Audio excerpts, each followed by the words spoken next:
Shalom mes frères et sœurs, bienvenue dans Shama au quotidien.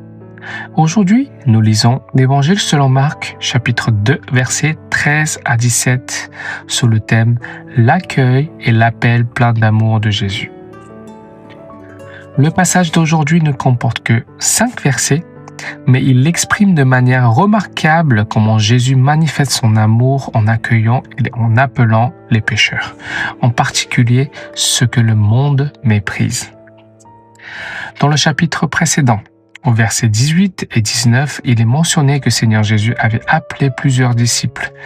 Et maintenant, dans le chapitre 2, versets 13 à 14, il appela également Lévi, mais il y a une différence notable. Les premiers appelés étaient des gens simples, de simples pécheurs, sans statut particulier. Mais ici, alors Jésus passe près de la poste de péage, il appela Lévi un collecteur d'impôts.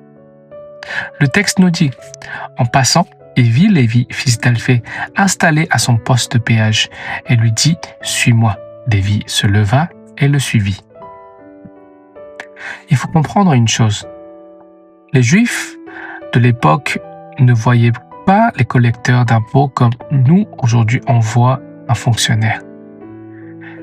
À cette époque, les collecteurs d'impôts représentaient le pouvoir romain car les Juifs étaient sous domination étrangère, celle de Rome. Ainsi, les collecteurs d'impôts sont considérés comme ceux qui travaillent pour l'ennemi, pour un pouvoir païen.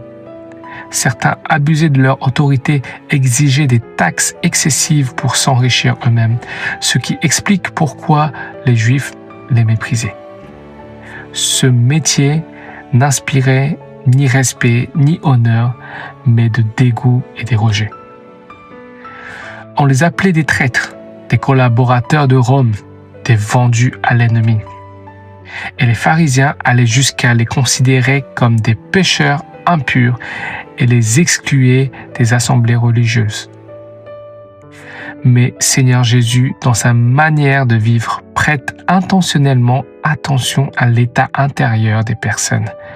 Il voit le besoin profond du cœur de Lévi et c'est pourquoi il lui adresse publiquement cet appel de le suivre. On peut imaginer leur réaction, leur questionnement, leur curiosité, peut-être même leur stupeur. Il se dit, que fait-il? Pourquoi appelle-t-il cet homme?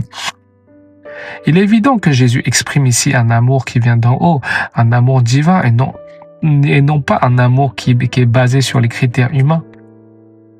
Jésus accueille Lévi non pas en fonction de son passé, de son statut ou de sa profession, mais parce qu'il discernait son véritable besoin à l'intérieur. Lévi avait besoin de Dieu et d'être guidé par lui. Le suite de passage au verset 15 dit ceci. Comme Jésus était reçu pour un repas dans la maison de Lévi, beaucoup de collecteurs d'impôts et des pécheurs notoires prirent place à table avec ses disciples et avec lui, car ils étaient nombreux à le suivre. Ici, on voit que donc, dès que Lévi décide de suivre le Seigneur Jésus, il organise un grand banquet chez lui et il invite ses proches, ses relations, son réseau social, tous ceux de son cercle de vie, afin que eux aussi puissent rencontrer Jésus. Parfois, nous pensons que ce sont uniquement des gens pauvres matériellement qui sont plus disposés à accepter Jésus. Mais le regard de Dieu n'est pas le même que le nôtre. C'est pourquoi, lorsque Jésus répond aux critiques des pharisiens, il exprime cette vérité de manière simple et percutante. Les bien portants n'ont pas besoin de médecins. Ce sont les malades qui en ont besoin. Je ne suis pas venu pour appeler des justes, mais des pécheurs. Les pharisiens étaient à l'origine un groupe de personnes profondément attachées à la foi, pieuses et strictement observantes de la loi. Ils prônaient un retour à la fidélité religieuse, à la tradition et à l'étude minutieuse de la loi. Mais hélas, à force de s'attacher aux formes et aux traditions, ils en sont venus à perdre de vue le véritable sens pour lequel Dieu avait donné la loi. Ainsi, les gens ont commencé à mal comprendre la foi et à s'en éloigner. Jésus appelle chacun de nous avec la même phrase. Suis-moi. Aujourd'hui, peu importe ton statut, ton identité ou ton passé, Jésus adresse le même appel et tient le même standard pour tous. Ne nous méprenons pas en pensant que ceux qui ont plus d'éducation sont meilleurs ou que ceux qui ont moins de connaissances valent moins. Aux yeux de Dieu, chacun de nous est aimé, chacun est accueilli par lui et l'appel de Dieu aujourd'hui est le même pour tous. Alors, quelle sera ta réponse aujourd'hui?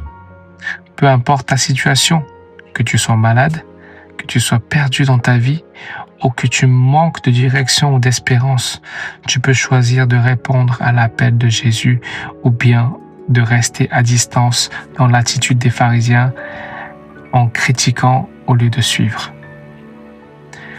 Ne nous trompons pas, Dieu ne fait pas de favoritisme. Frères et sœurs, dans le passage d'aujourd'hui, Jésus relève clairement le cœur de Dieu, un cœur plein d'amour qui accueille, mais aussi qui appelle. Peut-être qu'en ce moment, tu te méprises toi-même, tu n'aimes pas ton origine, ton passé, ton environnement ou ton manque de ressources. Mais Dieu t'appelle aujourd'hui à le suivre, à recevoir la vie et même la vie en abondance. Cependant, la réponse dépend de ta décision. Comment vas-tu répondre à cet appel? Aujourd'hui, peu importe ta situation, je prie pour toi. Lève-toi, réponds à l'amour accueillant de Dieu et réponds à son appel. Adore-le de tout ton cœur et suis-le pour toute ta vie. Sois béni dans sa parole.